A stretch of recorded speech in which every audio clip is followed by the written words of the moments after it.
का रात के लगभग 12:09 पर ये गाना मिक्स हो रहा बा। सवेरे रिलीज हुई ना सवेरे के बात नहीं है, रिलीज तो हुई के बाद ही चढ़ी।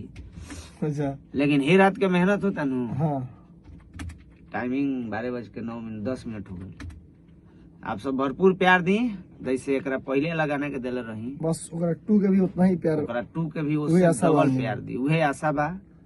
और देखिए रमन बिहारी के कंपोजिशन कौनो भाई संदेश गोलू भाई की आपकी है। कंपोजिशन हमारा सब दिन का है, सब दिन का है और कुछ शब्द ओरिजिनल आपका भी है। हाँ तो हिले बा।